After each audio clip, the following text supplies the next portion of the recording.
გამარჯობა მეგობრებო, მშვიდობა მოგცეთ ღმერთმა, ყოველივე საუკეთესო მოგცეთ ღმერთმა. ეს ჩვენი მეხუთე გადაცემა წიგნის განხილვის სამქვეყნიური 64. როგორ წინ წავიდა საშუალებები, შეიძლება ითქვას, რომ სახლში და სამეზობლოში გვაქვს ტელევიზია და სახლში და სამეზობლოში გვაქვს დამხმარეები, ოპერატორები, სახლში და სამეზობლოში გვაქვს ის ადამიანები, რომელნიც ნებისმიერი მუზეუმის, ბიბლიოთეკის საიტზე შევლენ, ისე დაათვალიერებენ იქ არსებულ წიგნებს, ისე მოიპოვებენ ინფორმაციას, როგორც მაგალითისათვის 30 წლის წინ საკუთარი უმაღლესი სასწავლებლის საკუთარ ბიბლიოთეკაში შესულიყავი და ნაცნობი ახლობელი ბიბლიოთეკარისთვის გეთხოვა რომელიმე წიგნის გამოტანა და გქონოდა ეს წიგნი სახლში 1 კვირა 10 დღე, თუნდაც 1 თვე და თუნდაც არ ჩაგებარებინა კურსის დამთავრების ბოლოს და მაგრამ ინსტიტუტის დამთავრების დროს აუცილებლად უნდა ჩაგებარებინა ეს წიგნი, თუ არა და ხელს არ მოგიწერდნენ და შეიძლება დიპლომიც კი არ მოეცათ. ესეთი გადახვევა რატო გამომივიდა არ ვიცი, მაგრამ კიდევ ერთხელ დიდი მადლობა ჩემს მეგობრებს, ვინც მეხმარებიან ამ ვიდეოს გადაღებაში, ჩაწერაში, ატვირთვაში, გაშუქებაში. დიდი მადლობა ჩემს ძმას და მეგობარს და წიგნის თანაავტორს გიორგი ხვედელიძეს, რომელიც მორალურად, სულიერად, ფიზიკურად, გონებრივად მხარში მიდგას და ჩვენი საქმე წინ მიდის და წინ მიდის. რაც შეეხება ჩვენს წინა გადაცემებს, პრაქტიკულად ყველა, ან თითქმის ყველა ძირითადად მივუძღვენით პირველ მდინარეს, ეს იყო მდინარე ფიშონი, ფაზისი, აკამფსისი და ვიპოვნეთ ასევე ოქრო. ბევრი ოქრო, კეთილი ოქრო, რომელიც მოხსენიებულია კიდევ ერთხელ გავიმეორებ დაბადებაში, მეორე თავში, მუხლში 10-11. ხოლო ასე მუხლი 11. სახელი ერთი მდინარისა ფიშონ, ესე არის რომელი გამოვალს ყოველ საქვეყანასა ევლატისასა, ანუ ხავილასასა, მუნსა და იგი არის ოქრო, ხოლო ოქრო მის ქვეყნისაი კეთილ, მუნ არის ანთრაკი და ქვაი იგი კაპოეტი. კიდევ ერთხელ მინდა შეგახსენოთ და გავიმეორო, რომ ეს გახლავთ გიორგი მთაწმინდელის მიერ თარგმნილი, გიორგი მთაწმინდელის მიერ ჩვენთვის გადამოცემული მცხეთური ხელნაწერი ბიბლია, ძველი აღთქმა და მე ჩემს მოსაზრებას არ გეუბნევით, დიდი მეცნიერების და დიდი გონებების მოსაზრებას გეუბნევით, მე ეს მსმენია და წამიკითხავს, რომ გიორგი მთაწმინდელის მიერ მოცემული თარგმნები, შრომები, იგივე ბიბლია, იგივე ფსალმუნი, რომელიც ბიბლიის ერთი ნაწილია, არაფრით, თავისი შინაარსით, თავისი სიღრმით, არაფრით არ ჩამოუვარდება ორიგინალს, ასე ვთქვათ, ძველებრაულ თორას, არაფრით არ ჩამოუვარდება თუ არ აღემატება ძველ ბერძნულ სეპტუაგინტას და ჩვენ გვაქვს, შეიძლება ითქვას, უდიდესი მონაპოვარი, უდიდესი საჩუქარი ღვთისგან გიორგი მთაწმინდელის ხელით. და ამასთანავე გვაქვს იმის წყალობა, რომ 21 საუკუნეში ვიცხოვროთ და ხელმისაწვდომი იყვეს უამრავი ვერსია, უამრავი თარგმანი, უამრავი წიგნი, ბიბლია უამრავ ენაზე. და ჩვენ ზუსტად ამ თემაზე უნდა ვისაუბროთ ალბათ 2 წუთში, 3 წუთში, 4 წუთში. მე მინდა გითხრათ, რომ არის ესეთი ორგანიზაცია სტოკჰოლმში, ბიბლიის თარგმნის ინსტიტუტი. აქ აბსოლუტურად სხვადასხვა ქვეკონფესიის, მოდით ასე ვიტყვი, ქრისტიანული და შესაძლოა არა ქრისტიანული წარმოშობის და წარმომავლობის ხალხი მუშაობს. ისინი, რა თქმა უნდა, არც ერთ წირვაში არ მონაწილეობენ და არც არანაირ საეკლესიო საიდუმლოში. ისინი არიან თანამშრომლები და ემსახურებიან ერთ დიდ გენიალურ საკაცობრიო იდეას და საკაცობრიო საქმეს, რომ მსოფლიოს ყველა ენაზე ითარგმნოს, ხელმისაწვდომი გახდეს ბიბლია, წმინდა წერილი და სასწაული, შრომა და ღვაწლი და მუშაობა მიდის ამ ორგანიზაციაში.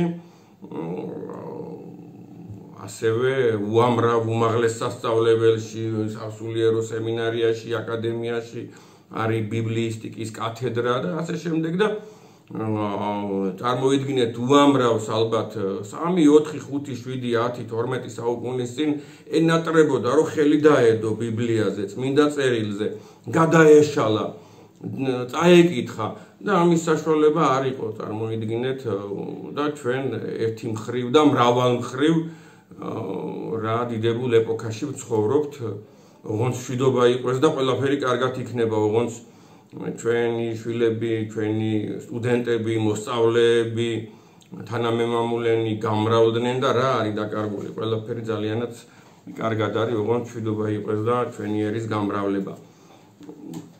კიდევ ერთხელ მინდა წავიკითხო მეორე თავის მე-11 მუხლი.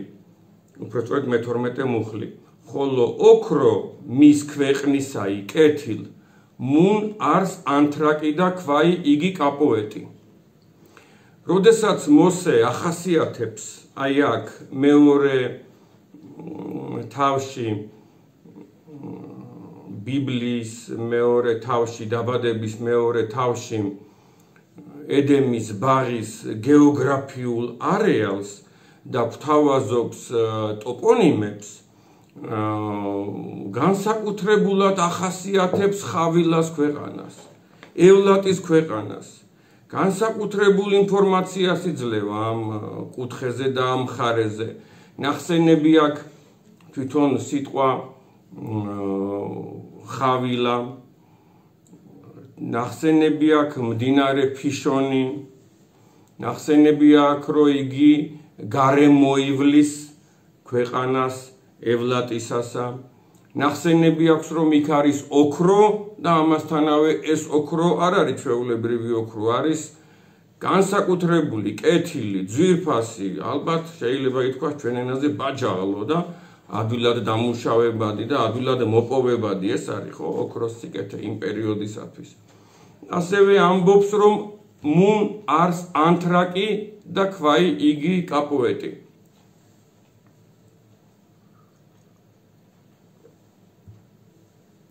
ისმის კითხვა, მით უმეტეს აი როდესაც ძველ ქართულად ვკითხულობთ აი ამ წინადადებას, რას ნიშნავს ანთრაკი და ქვაი იგი კაპოეტი. ფაქტია რომ ვიყვეთ ახლა პირდაპირები ალბათ 100-დან 5-მა, 7-მა, 10-მა ადამიანმა არ იცის რას ნიშნავს ანთრაკი და კაპოეტი. ეხლა მე მინდა ამ სიტყვის სხვადასხვა ვერსიები და ამ თარგმნის სხვადასხვა ვერსიები შემოგთავაზოთ. ჩვენი წიგნის 74 და 75 გვერდზე ჩვენ თვალსაჩინოდ გვაქვს მოცემული შესაბამისად 10-11 სხვადასხვა ვარიანტი თუ როგორ ჟღერს და რა წერია დაბადებაში, მეორე თავში, მე-12 მუხლში. 2009 წელს გამოცემულ ქართულ ბიბლიაში წერია შემდეგი წინადადება. კარგია იმ ქვეყნის ოქრო, იქ არის ანთრაკიც და ზურმუხტის ქვაც. ეხლა შედარებისათვის ვნახოთ სხვა ვერსია. 2015 წელს გამოცემული საპატრიარქოს ახალი გადამუშავებული ვერსიის თანახმად. კარგია იმ ქვეყნის ოქრო, იქ არის ბროლიც და ზურმუხტის ქვაც. ნახეთ, სულ რაღაც 6 წელიწადში რო იყო ერთგან ნახსენები ანთრაკი ამ შემთხვევაში არის ნახსენები როგორც ბროლი, ხოლო ზურმუხტი რჩება ზურმუხტად. საქართველოს 1989 წელს გამოცემული ბიბლია, იქ არის ანთრაკიც და ზურმუხტის ქვაც. აქ არის ნახსენები ანთრაკი და ზურმუხტის ქვა. მცხეთურ ხელნაწერში, როგორც უკვე ვთქვით, არის ნახსენები ანთრაკი და ქვაი იგი კაპოეტი.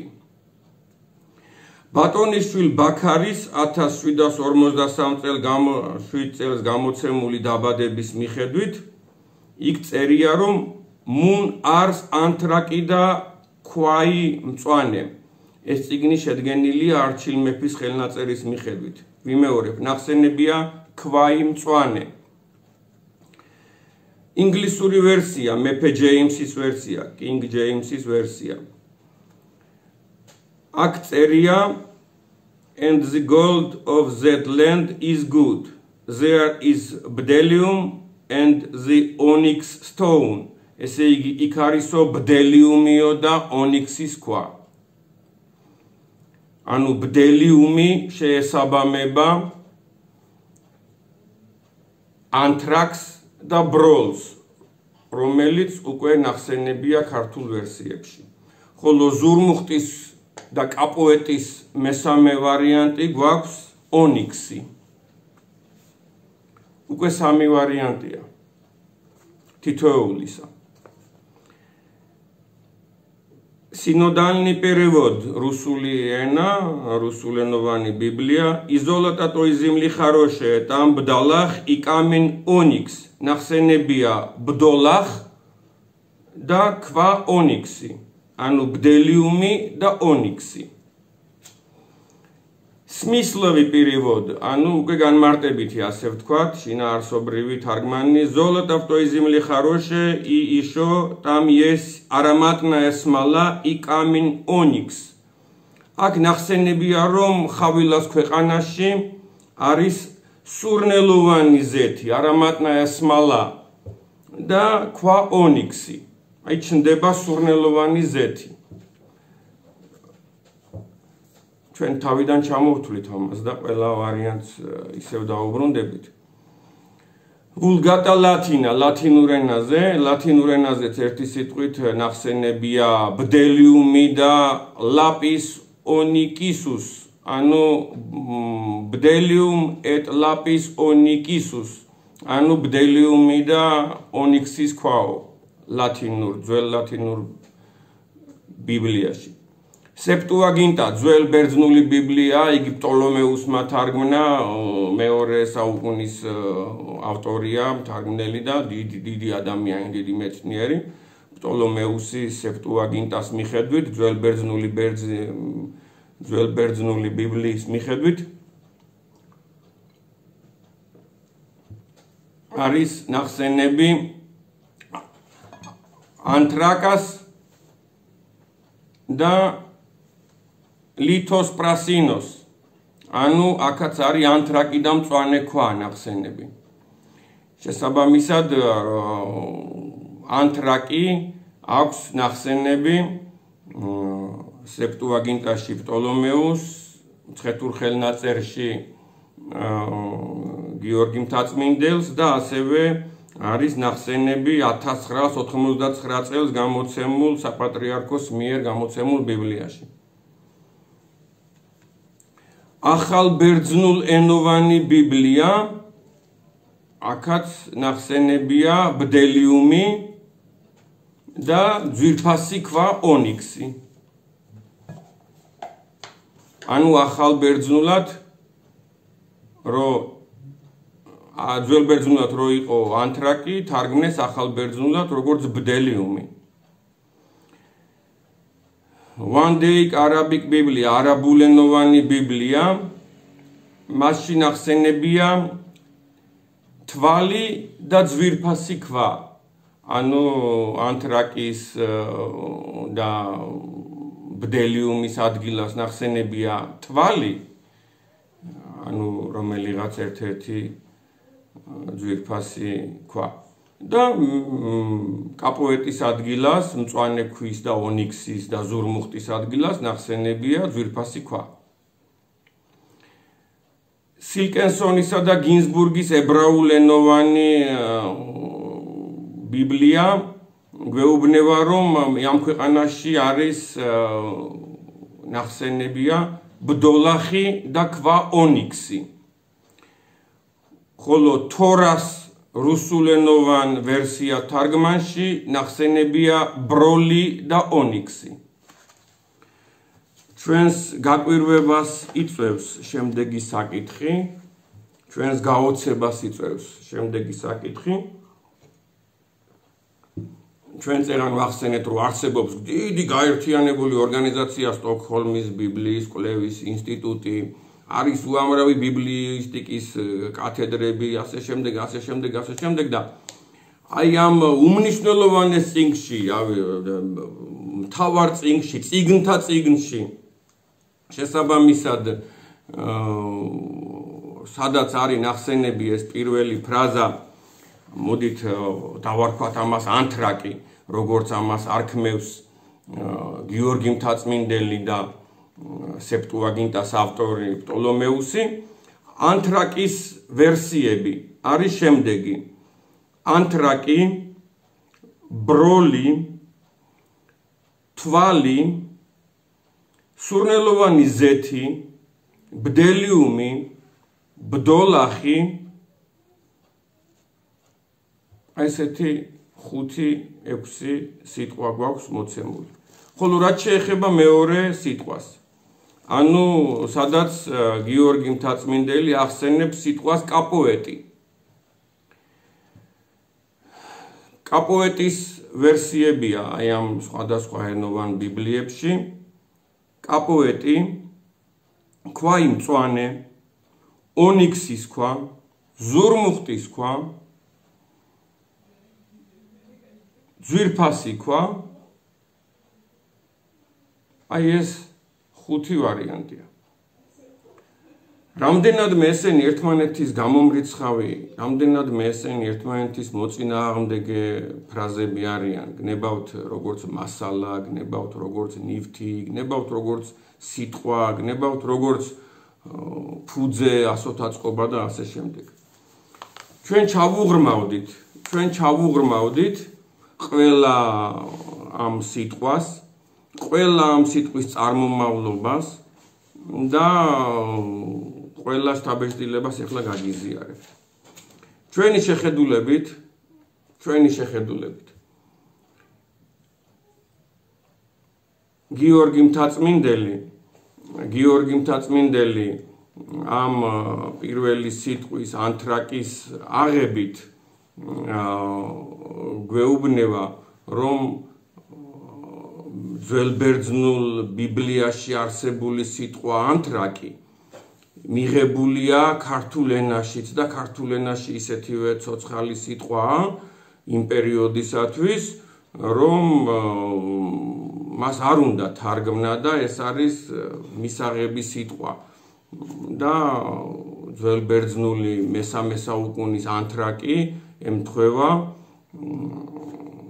მე-11 საუკუნის ქართულ სიტყვას ანთრაკს და არ თარგმნის, იგივე სიტყვას იმეორებს. შესაბამისად, იგივე ასევე, რა თქმა უნდა, ძალიან წონადი არის ძველ ებრაული თორა და ახალ ებრაული თარგმანი, სადაც არის ნახსენები ბდოლახი და ბდელიუმი. ასევე ნახსენებია King James-ის ვერსიაში ბდელიუმი, რუსულ ვერსიაში ნახსენებია როგორც უკვე ვთქვით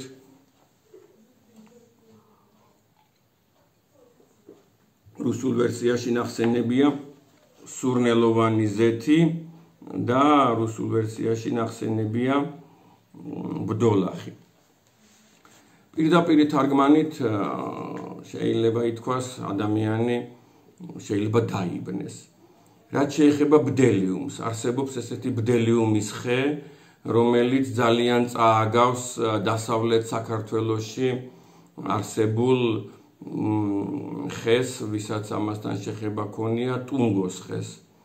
ტუნგოს ხეს თავისი ნაყოფით, თავისი ფოთლით, თავისი ზომით და შესაბამისად აი ამ ხის როგორც წარმოიდგინეთ ლეღვის ხე, რომ დასერო, გნებავთ ტოტი, გნებავთ მისი ნაყოფი, მისგან გამოდის რაღაც უცნაური მასა, რძისებრი მასა, რომლის გაშრობის შემდეგაც ეს მასა, აი ამ ბდელიუმის ხის მასა, გადაიქცევა ქარვის პატარა ნატეხებად და ჩვენ ილუსტრაციებში ეს გვიდევს და უკვე არის წარმოდგენა შეგექმნებათ, რას ნიშნავს ბდელიუმი. მეორე ვარიანტი არის ის, რომ სურნელოვანი ზეთია უამრავგან ნახსენები და თვითონ ამ ხეს შესაბამისად ბდელიუმის ხეს ქონდა სურნელოვანი ზეთი, გუმფისი, სამყესფისი, ბევრგან არის ესეთი თარგმანი და ვარიანტი ამის განხილვისა. შესაბამისად ეს იყო ხე, რომელიც იძლეოდა ზეთს, რომელიც გაშრობის მერე გადაიქცეოდა როგორც ქარვა, როგორც კანიფოლი ეგეთ ნივთიერებად და მისი გამოყენება შეიძლებოდა როგორც საკმეველის, როგორც თუ დაალბობდი ალბათ ზეთის, ნელსაცხებლის და ასე შემდეგ და ჩვენი პირველი შთაბეჭდილებით ანთრაკი ეს არის მური, ანუ მირონი, ანუ სურნელოვანი ზეთი, ანუ ის, რაც მიართვეს მოგვებმა დაბადებისას მაცხოვარს.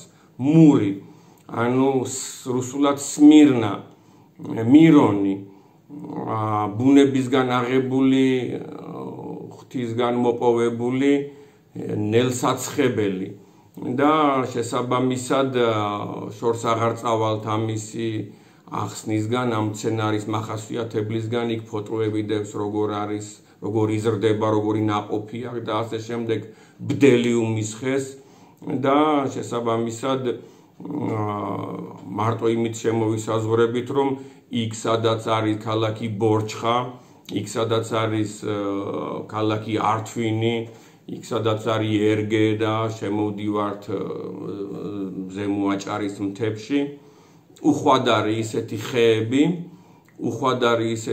ხეები, რომელიც გვაძლევდა ჩვენ ეთერზეთებს, სურნელოვან ზეთებს და ნელსაცხებლებს და უამრავ საშუალებას გნებავთ, რომელსაც ჰქონდა საპარფიუმერიო თვისება, სამკურნალო თვისება, საღებავის დანიშნულება და ასე შემდეგ და მე ვიმეორებ, რომ აი აღნიშნავს ჩვენი აზრით ესოდენ ფასეულ შეიძლება ითქვას იმ დროისათვის ნივთიერებას მოსე როცა გვაძლევს ამ სიტყვას, რომ ბდელიუმი, როგორც თორაში წერია, ბდოლახი, როგორც თორაში წერია,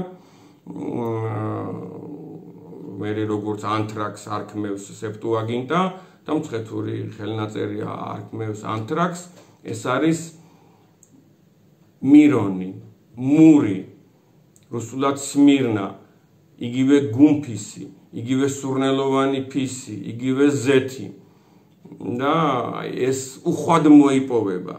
მარტო საბჭოთა დროში საქართველოში 30 ქარხანა იყო, რომელიც აწარმოებდა საუკეთესო ხარისხის ეთერზეთებს, ეთეროვან ზეთებს და თქვენთვის ცნობილია გერანის ზეთები, დაფნის ზეთები, მაგნოლიას ზეთები, ქართული ვარდის ზეთი ერთ-ერთი საუკეთესოა თავისი გემოვნური და სურნელოვანი თვისებებით და უამრავი იყო და რა არის გასაკვირი რომ როდესაც მოსი ახასიათებს შესაბამისად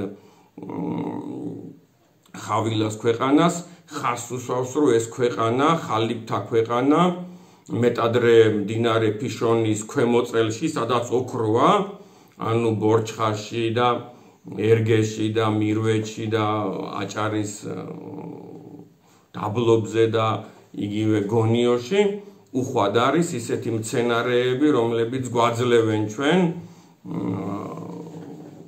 შესაბამისად ესეთ სურნელოვან ზეთს მირონს მურს და აქვე მინდა ვთქვა რომ ამ პერიოდში მან დაიაში ცხოვრობს გენიოსი ქალბატონი მედიცინის დედა ფუძემდებელი მედეა რომელიც ცალსახად იქნებოდა და იყო ამ სფეროს გენიოსი დიდოსტატი დოსტაქარი და ალბათ უდიდესი ტექნოლოგი დღევანდელ ენაზე რო ვთქვათ ამ ეთერზეთების წარმოებისა და ასე შემდეგ და როდესაც მრავალი რამის მოსაპარად და არა მხოლოდ ოქროს საწმისის მოსაპარად თუმცა ეს ყველაფერი ოქროს საწმისია ჩვენი აზრით რაც მათ აქედან წაიღეს გონება, ცოდნა, აზროვნება, ტექნოლოგიები, ასე შემდეგ ერთ-ერთი რაც მათ წაიღეს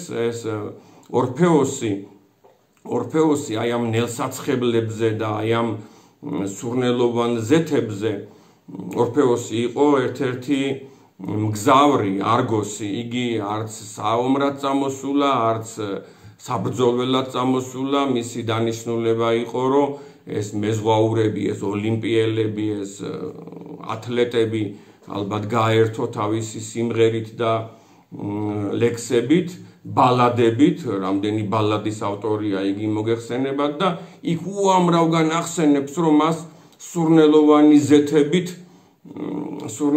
ზეთებით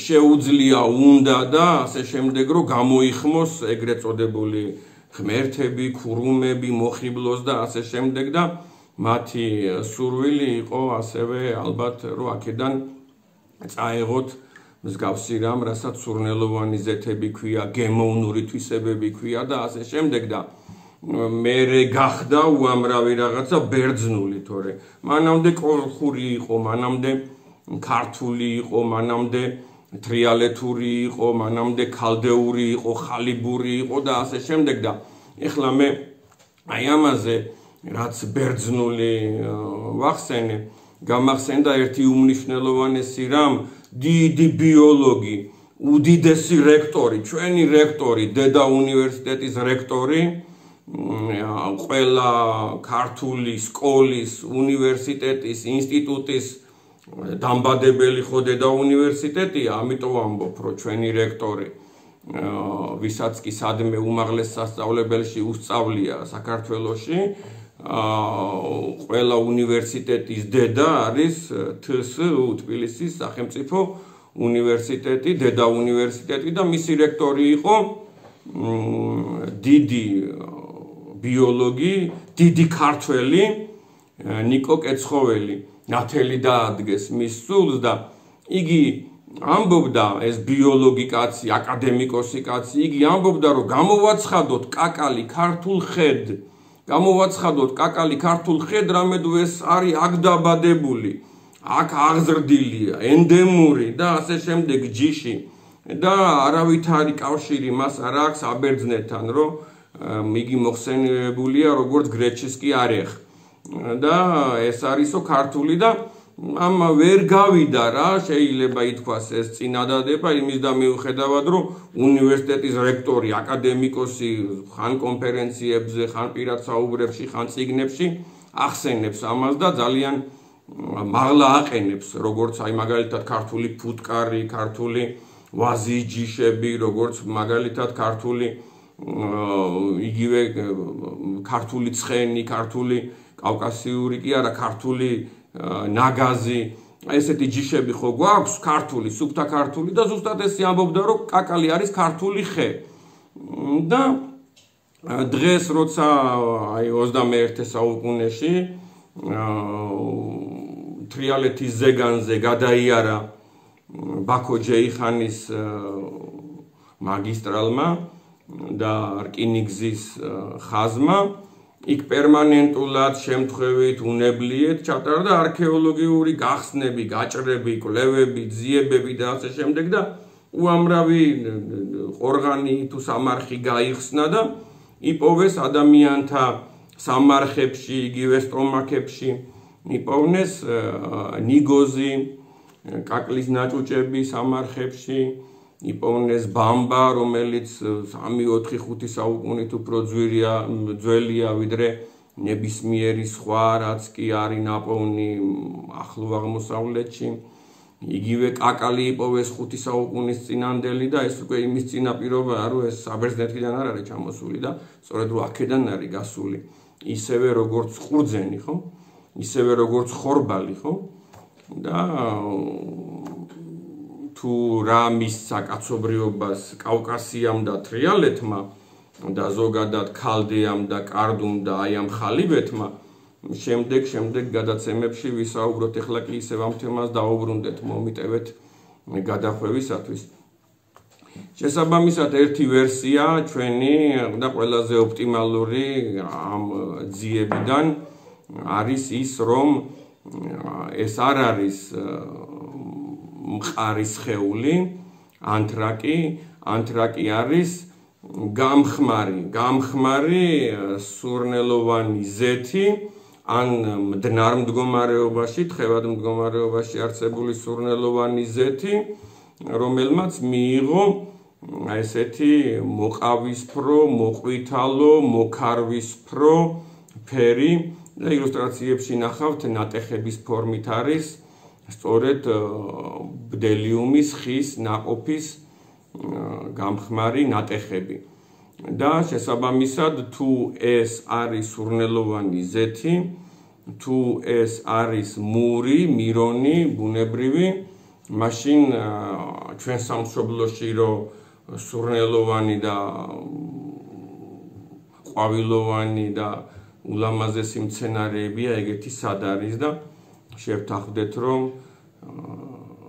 აქ ეგულებოდა მოსეს ანთრაკი, თუ ეს არის სურნელოვანი ზეთი.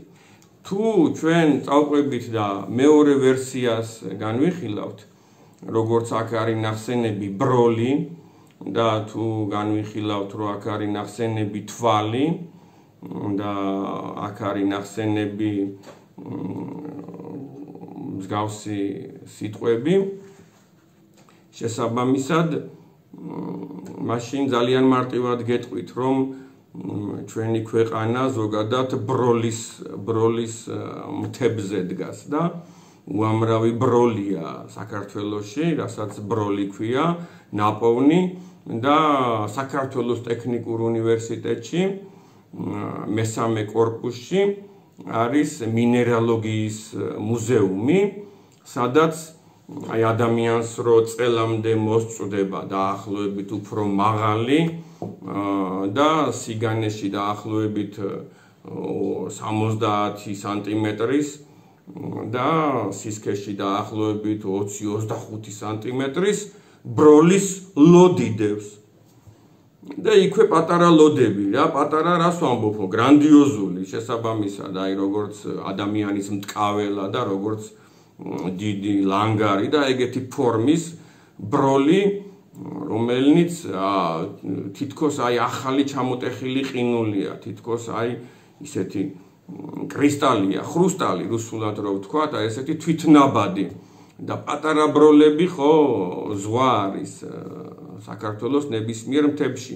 ასე რომ თუ პირველი სიტყვა ეს ბდელიუმი, ანთრაკი, ბდოლახი და ასე შემდეგ არის არა ზეთი და გუმფისი და სურნელოვანი მური, მაშინ შესაბამისად ეს არის ბროლი, ესეც უამრავი მოიპოვება საქართველოში და გნებავთ ფაზისის და აკამფსისის და ფიშონის ხეობაში. ხოლო შესაბამისად რაც შეეხება კიდე მე გამომრჩა იქ მოსე კიდევ ერთხელ ახსენებს ამ სიტყვას, ანუ ეს სიტყვა ანთრაკი კიდევ არის ნახსენები იმ მომენტში, იმ ეპიზოდში, როდესაც მას ხალხი გამოყავდა ეგვიპტიდან და მის ხალხს შიოდა, მოგეხსენებათ, მოვიდა ციური მანანა ციდან და ღმერთმა საკვები გამოუგზავნა მოსეს ერს, მოსეს ხალხს და როგორც მოსი ახასიათებს, ეს იყო ქინძის თავის, ანუ ქინძის თესლის ფორმის და ანთრაკის ფერის შეფერილობის ნამცეცები. შესაბამისად ფორმა, ზომა ქონდა ალბათ მოგეხსენებათ როგორიც არის ქინძის თავი, ქინძის თესლი, ხოლო მისი ალბათ ფაქტურა, მისი ალბათ ფერი იყო ანთრაკის მსგავსი ციური მანანა, რომელიც საკვებად გამოიყენეს ადამიანებმა და ეს წყალობა იყო ზეციდან ადამიანებისთვის საოცრებების მერე, რა თქმა უნდა, ჯერ საოცრება იყო და მერე ღვთის წყალობა. რაც შეეხება მეორე სიტყვას, ახალ ქართულ თარგმანში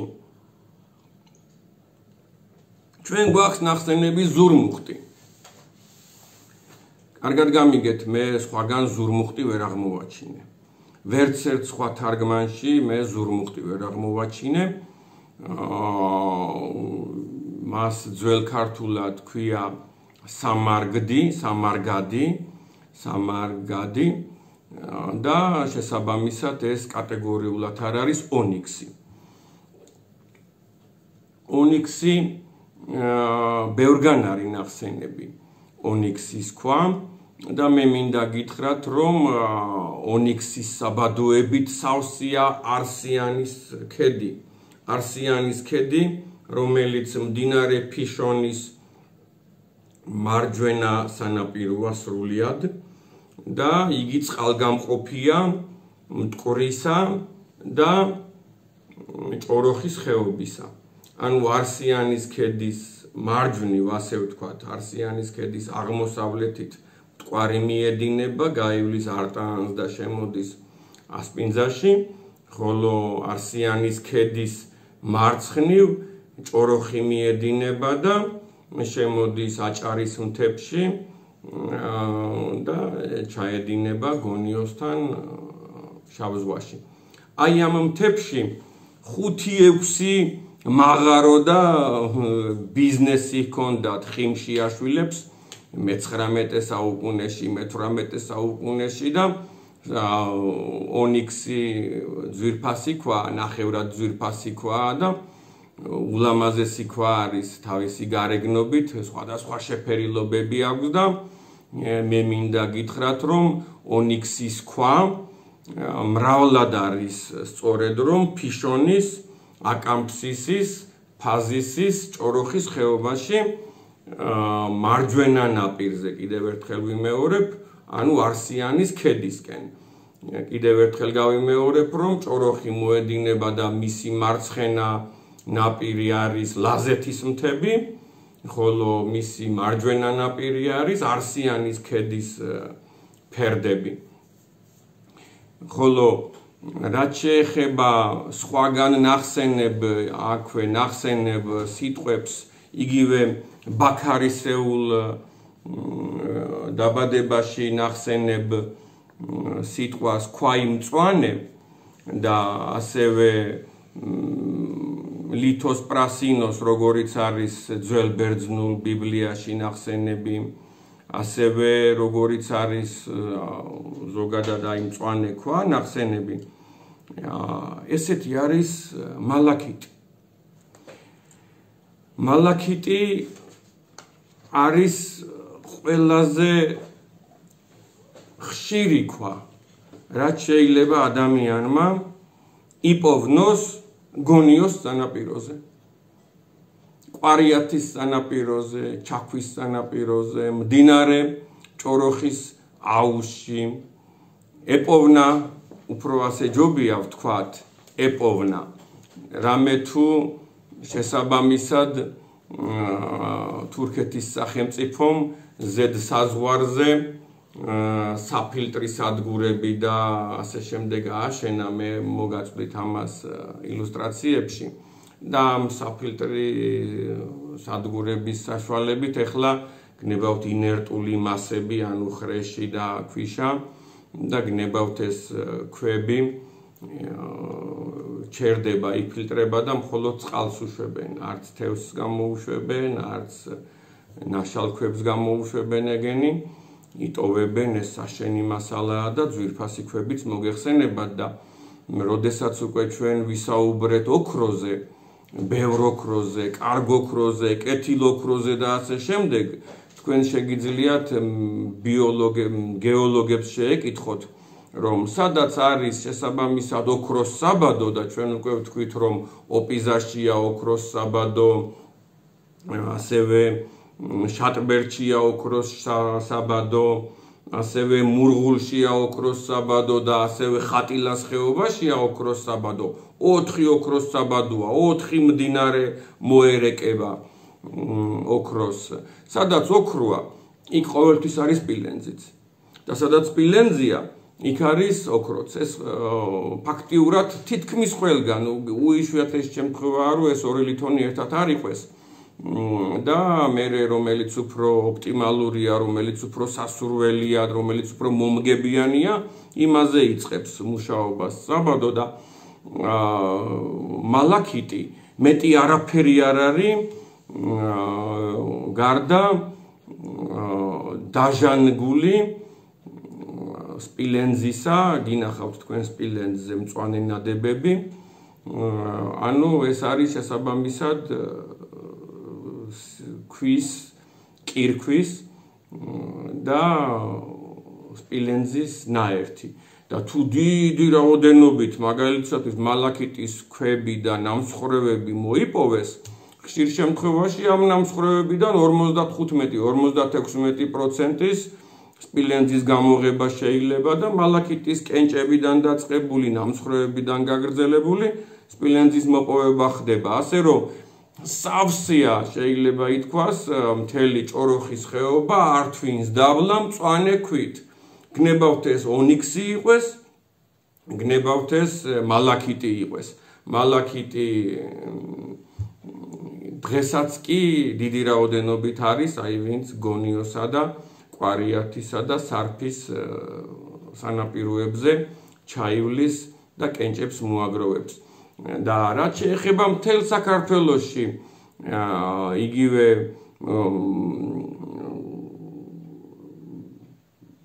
მთელ თრიალეთის ზეგანზე შეიძლება ითქვას, არის უამრავი საბადო, სადაც მსგავსი მწვანე ფერის ქვები არის უხვად და უამრავი საამქრო მუშაობს დღესაც.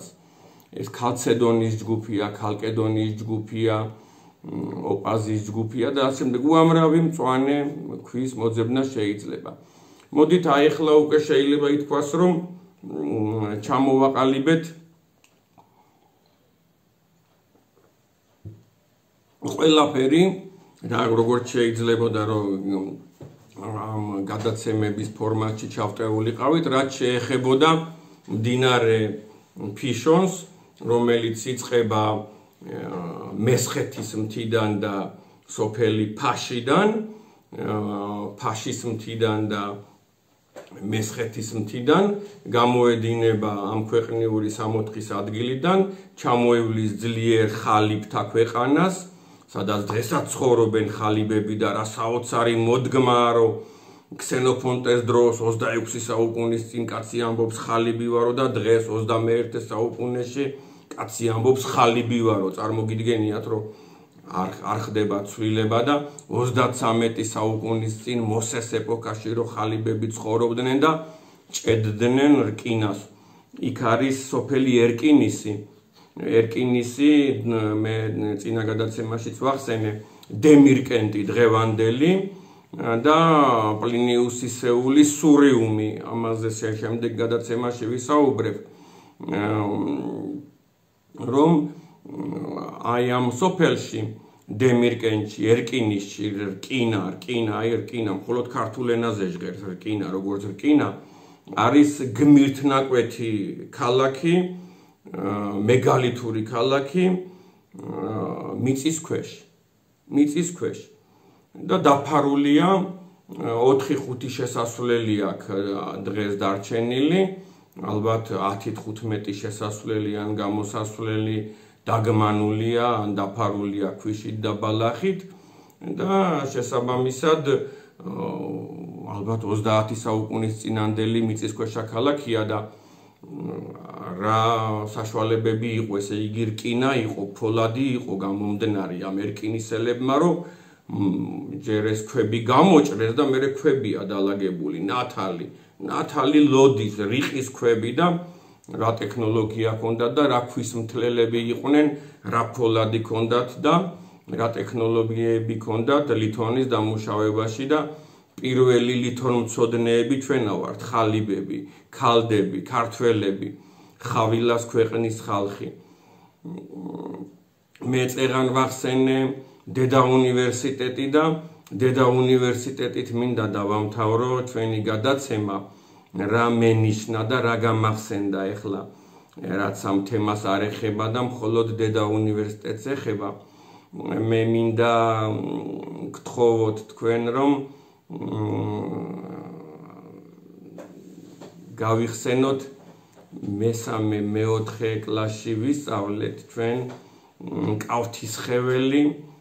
კავთისხეველი მეურმეები რომელნიც მონაწილეობდნენ დედა უნივერსიტეტის მშენებლობაში და კავთისხეველმა მეურმეებმა რომლებთაც უღელი ხარები ყავდათ ჩამოვიდნენ და როგორც ტრანსპორტი ემსახურებოდნენ როგორც ტვირთმზიდავი უნივერსიტეტის მშენებლობას და რომ გაიგეს კავთისხეველმა მეურმეებმა კასპელმა მეურმეებმა რომ დედა უნივერსიტეტი შენდებოდა ჩვენ ამაშიო ფულს არ ავიღებთო როგორ შეიძლება ამ საქმეშიო ჩვენო ფული ავიღოთო რომ დაინახეს რომ ივანე ჯავახიშვილი მონაწილეობდა ამ მშენებლობაში ხო პეტრე მელიქიშვილი მონაწილეობდა ამ მშენებლობაში და ილია ჭავჭავაძის ოცნება იყო და ილია ერთ-ერთი პირველი დამფუძნებელი ხო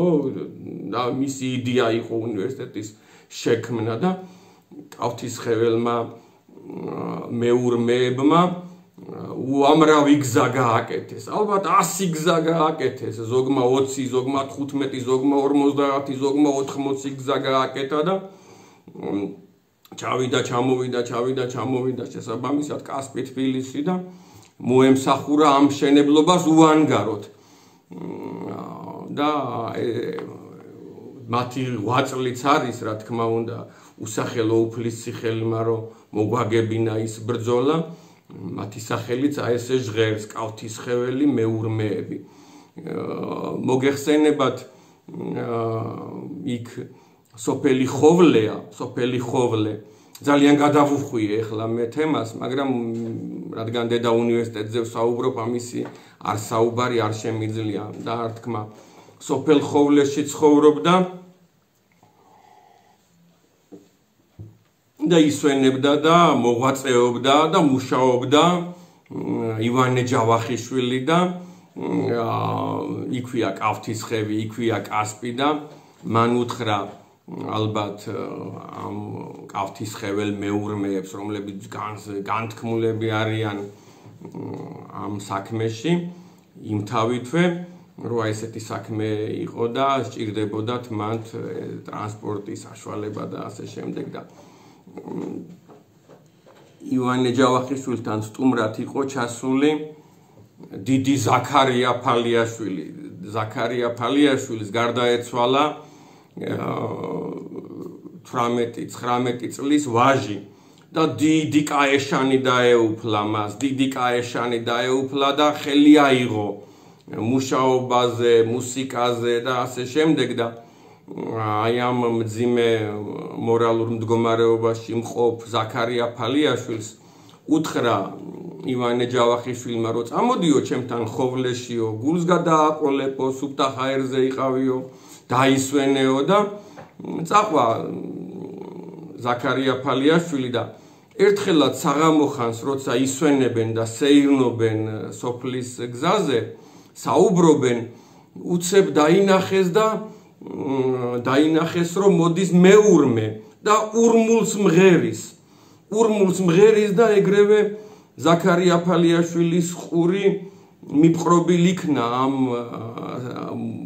სიმღერისადმი, ამ მელოდიისადმი და გაოგნდა ზაქარია ფალიაშვილი ამ მუსიკის მოსმენით და რომ მოუახლოვდა ეს მეურმე, ჰკითხეს ამ მეურმეს, რომ საით რა გამღერებსო ასეო, რა დარდი გაქო შემოწოლილიო და რა მოგივიდაო ასეთიო, რომ ასეთ ხმას უშვეფო ყელიდანო და იცითო 19 წლის ვაჟი გარდამეცვალაო და ესე სევდიანი ვარო და იმიტომ ამომდისო ესეთი სევდიანი ხმაო და ეს რომ გაიგონა ზაქარია ფალიაშვილმა შესაბამისად ახალი სიცოცხლე დაიწყო მასში და ახალი ეპოქა დაიწყო და იგი დაბრუნდა თბილისში,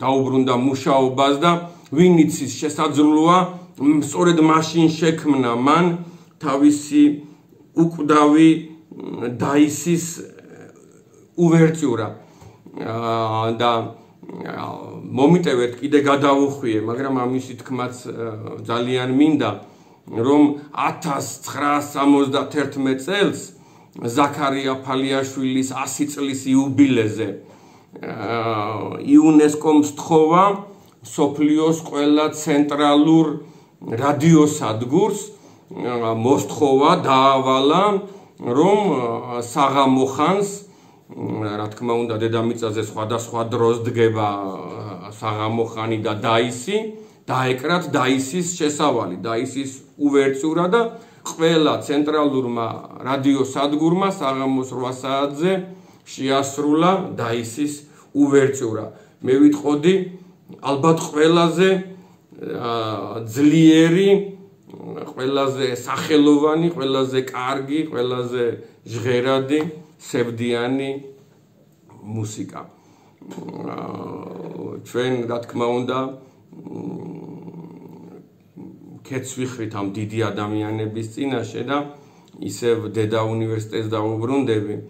დედა უნივერსიტეტში ზოგმა ერთი ქვა დადო, ზოგმა მთელი თავისი ცხოვრება, ზოგმა მთელი თავისი ღვაწლი და კეთილი გულით მიძღვნილი მცირედით შეიწირების, მაგრამ ერთი ადამიანიც მინდა ვახსენო, მე ამას დაზუსტებით ვერ გეუბნებით, მაგრამ ორი სხვადასხვა ადამიანისაგან გაგონილი მაგ და იქნებ თქვენს რამე მსგავსი აღმოაჩინოთ. იყო ცნობილი რეალური ადამიანი, ესეთი პიროვნება დიკი კვარაცხელია, ზოგან ამბობენ, რომ დიკი კბარაცხელია იყო იგი გვარად, სოფელი ჯგალიდან, ეს არის წალენჯიხის რაიონი და ამ ადამიანმა მას გრანდიოზული ჯოგი ჰყავდა, დღესაც ცნობილია კვარაცხელიას ჯიშის საქონელი, გრანდიოზული ჯოგი ჰყავდა და საოცარი ადამიანი და საოცარი ოჯახი იყო ეს და ერთიანად დახელოვნებულები მეცხოველეობის 5-6 სფეროში და ასე შემდეგ. 200 სული ხარი გამოაგზავნა დედა უნივერსიტეტის მშენებლობაზე, რომ დაკალითო და მუშებს, ხელოსნებს მიართვითო, დააპურეთო. ეს ასწაული ქველმოქმედება ხომ ეს ცაშია დაწერილი და არასოდეს არ დაიკარგება. მშვიდობა გქონდეთ, ჯანმრთელობა გქონდეთ, საგაუმარჯოს ჩვენს სამშობლოს, ჩვენს ქვეყანას, ჩვენ ერს, უძველეს ერს, პირველ ერს კაცობრიობისა. მშვიდობა.